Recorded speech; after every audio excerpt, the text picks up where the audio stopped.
Um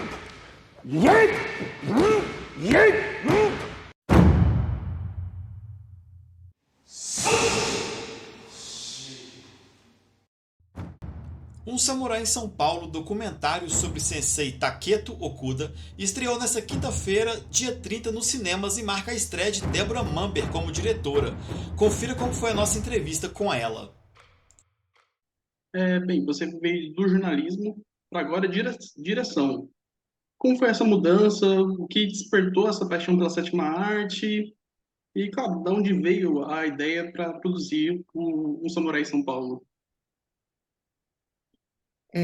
Bom, eu sempre gostei de cinema. Na verdade, acho que o meu meio de expressão sempre foi a escrita, né? Eu trabalhei bastante na imprensa escrita, especialmente em revistas.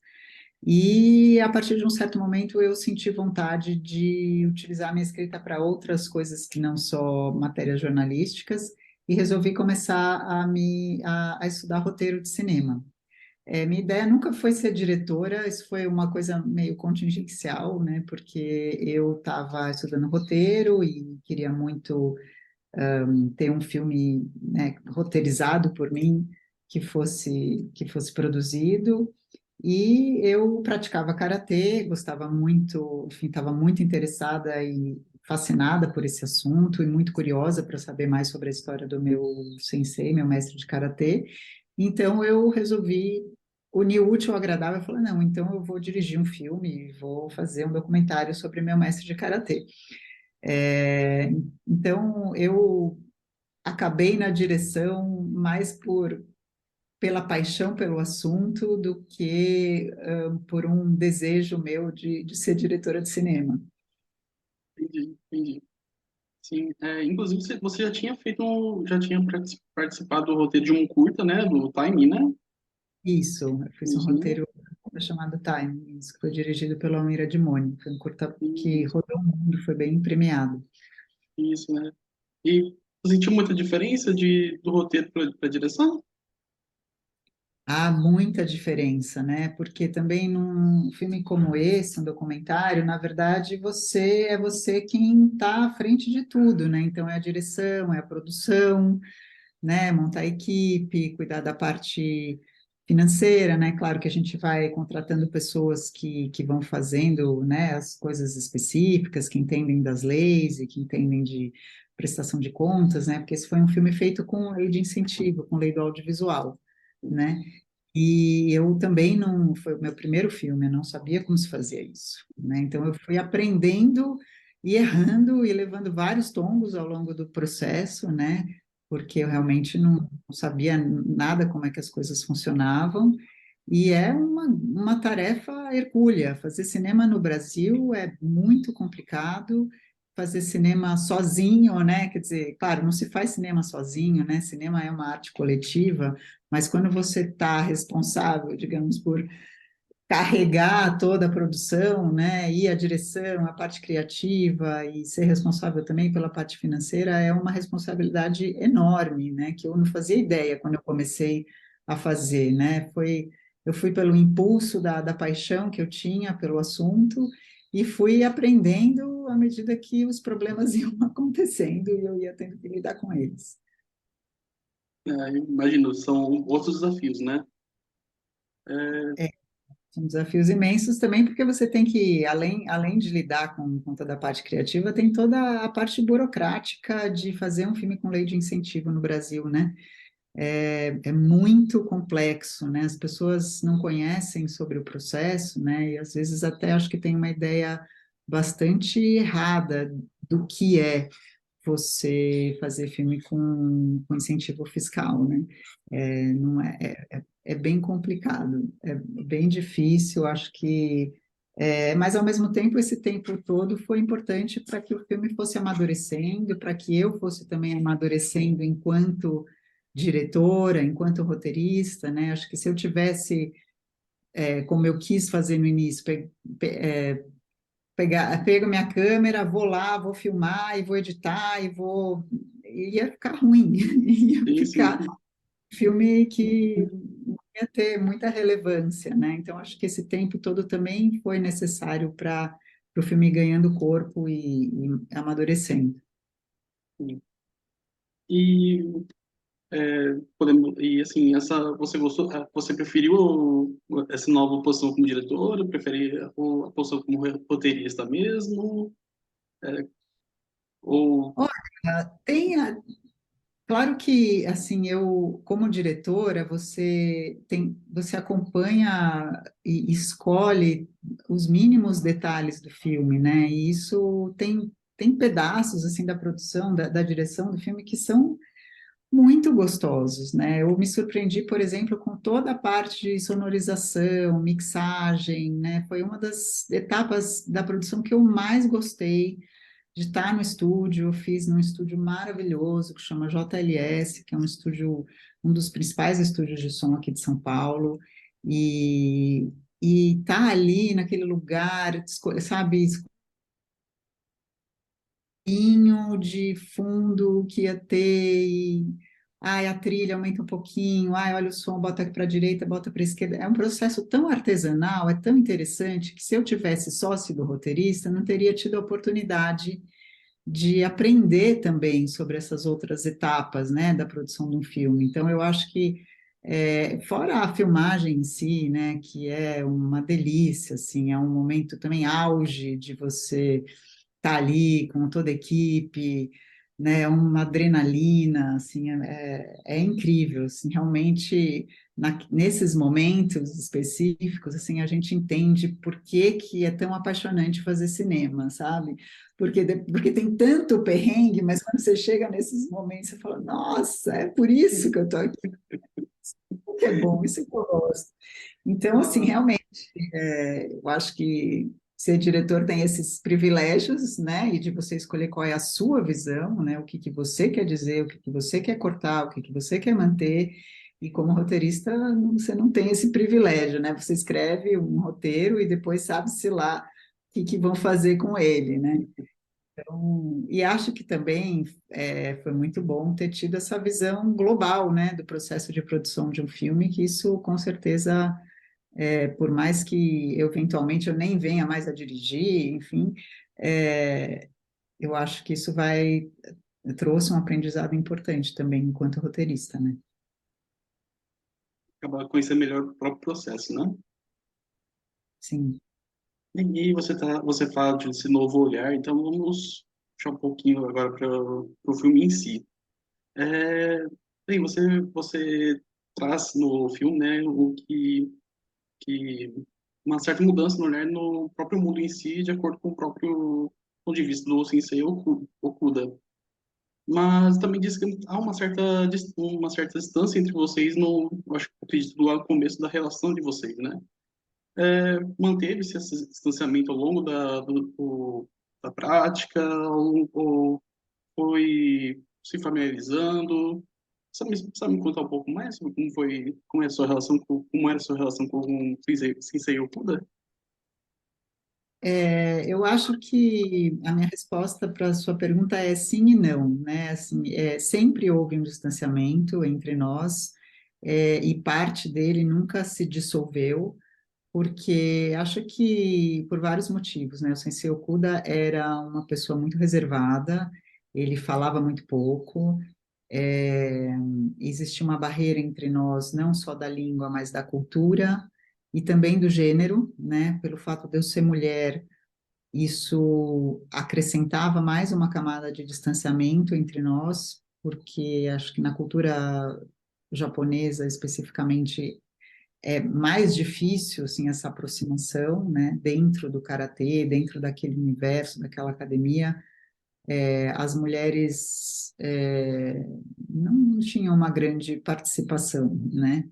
Então, essas barreiras todas continuaram, seguiram, mas ao longo do tempo eu fui conseguindo me sentir mais à vontade para poder fazer perguntas, né, para poder me aproximar dele e fazer perguntas, e perdendo, assim, eu acho que eu tinha também muito receio, né, porque como era essa figura, né, desse mestre tão sisudo, tão quieto, né, que ficava ali, chegava, cumprimentava os na entrada, os na saída, que é o nosso cumprimento do karatê, e só, né, era só aquilo, e entrava e saía mudo, e então eu ficava, e acho que isso é uma coisa que o sensei tinha não só comigo, acho que boa parte dos alunos, inclusive até alunos de muitos anos, inclusive alunos que se tornaram próximos do sensei, amigos do sensei, ainda mantinham com ele uma relação de um certo respeito, de uma certa deferência àquela pessoa, né? Então você não é um cara, né?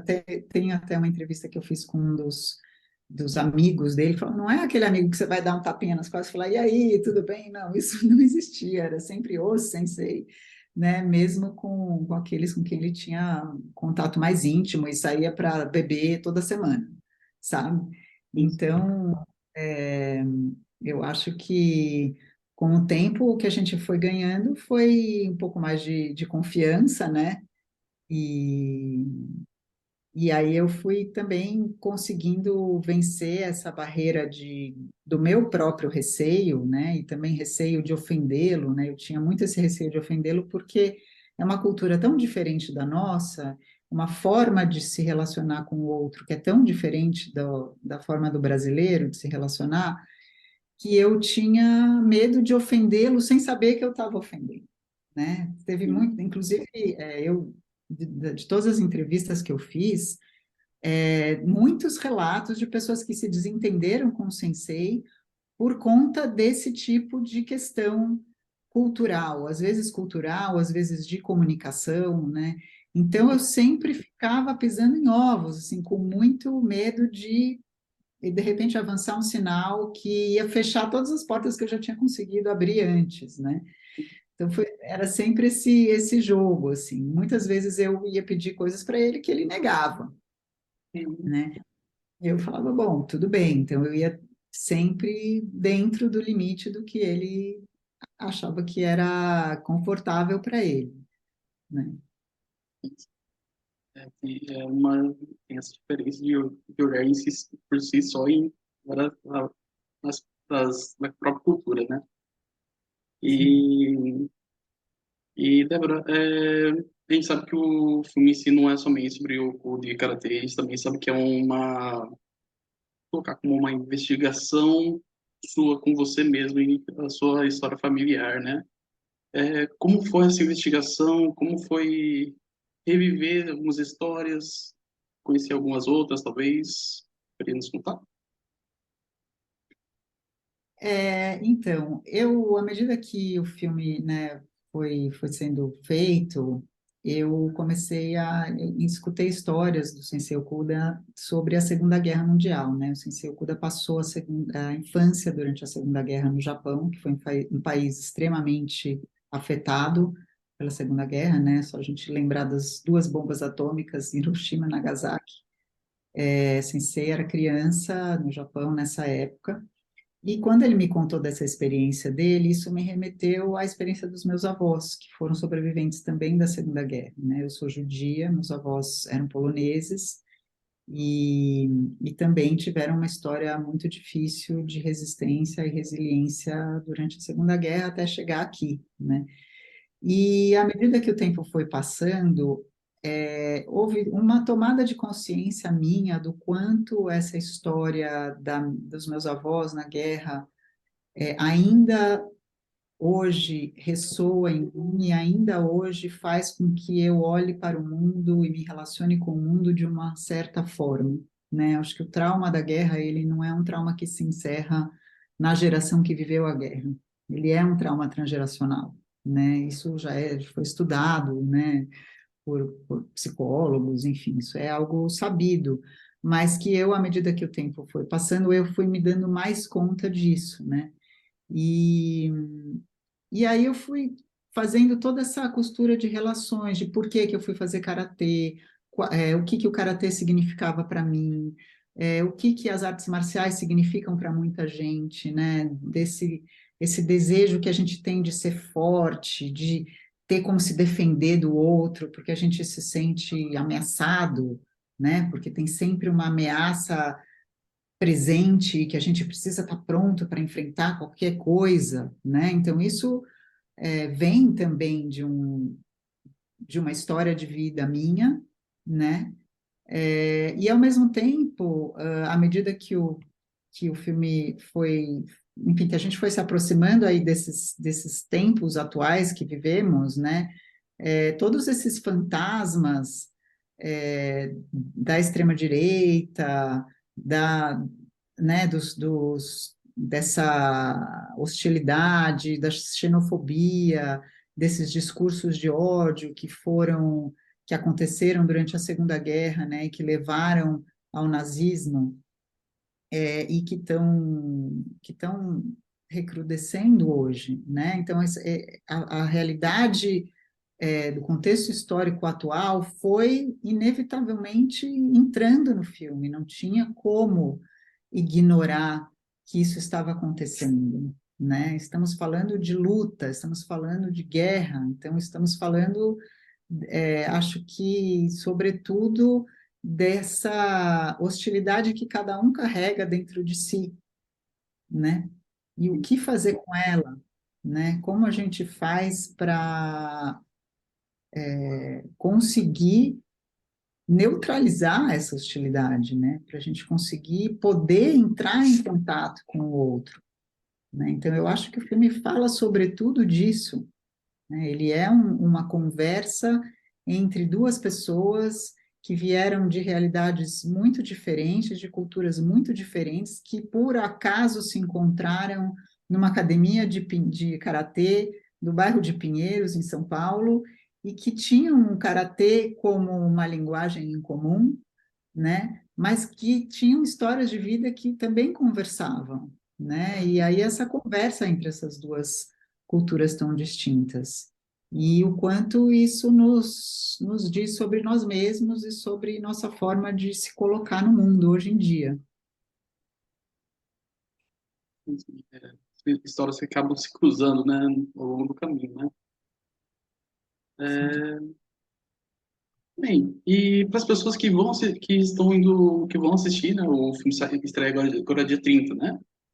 E para as pessoas Isso. que vão assistir o filme, o que você gostaria de dizer a elas? Qual é o que você acha que elas podem estar esperando? Olha, o que eu gostaria de dizer a elas é que esse não é um filme sobre karatê. Esse é um filme sobre karatê e não é um filme sobre karatê. Esse é um filme sobre Taketo Okuda e não é um filme só sobre Taketo Okuda. Esse é um filme que pode conversar com muita gente.